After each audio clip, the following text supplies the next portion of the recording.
गिरीशानंद स्वामीजी खूप दूर जाणार आहे. इथून एकूण जवळजवळ 300 किलोमीटर त्यांचं अंतर आहे आणि ते आता त्यांच्या काही पुढच्या कार्यक्रमाच्या अडचणीमुळे निघणार आहे. त्यामुळं अगदी त्यांच्या मठाला एकदा गेलो होतो. आपल्या कोडीसारखं रान आहे, कोडीला जसं दगडी रान आहे तशा या दगडी रानाचं रूपांतर त्यांनी आम्रवृक्षाचं असे सुंदर अशा हिरव्यागार वनामध्ये रूपांतर केलेले. कबीरदासांचं जो वेदांत आहे, कबीरदासांचं जे तत्वज्ञान आहे त्याचे गाढे असे अभ्यासक आहेत. अतिशय गायनप्रिय असे आदर्श मैत्री कशी असावी म्हणजे दोघांच्या मल्हारचा आणि गिरीशानंदाचा यांच्या जीवनावरनं त्यांच्या आचरणावरनं लक्षात आदर्श मैत्री कशी असावी याचं ज्वलंत उदाहरण. कारण ते जेव्हा सकाळी एकत्र येतात तेव्हा मी अगोदर त्यांचा पाया पडतो काय मी अगोदर पडतो असं ते नेहमी हे करत असतात.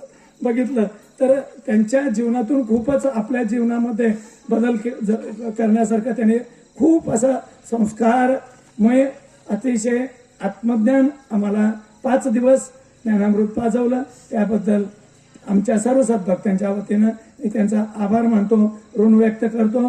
त्यांच्या सदैव आम्ही ऋणात राहतो. यानंतर आपल्या याच्या सत्कार करू इच्छितो, तो स्वीकारावा असं मी त्यांना विनंती.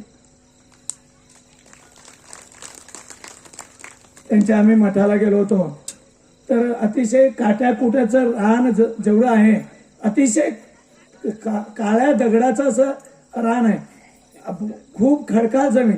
अशा या रानामध्ये त्यांनी आम्रवृक्षाचं एक सुंदर अशी बाग तयार केलेली आहे. जवळजवळ 1 एकर हिरवळ तयार केलेले आहे. अतिशय सुंदर अशी रचना त्यांच्या मठाचे.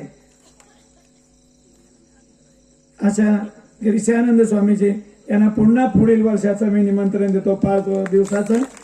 पुढच्या वर्षी पण त्यांनी यावं 2027 साली आणि पुन्हा 5 दिवस त्यांचं ज्ञानामृत आम्हाला पाजवावं, आमचं जीवन कृतार्थ करावं अशी मी त्यांना सर्वांच्या वतीनं कळकळीची विनंती करतो.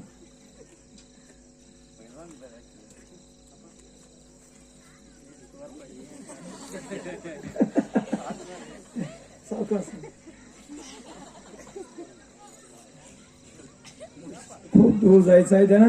पुन्हा उद्या कार्यक्रम पाठोपाठ लागलेले आहेत.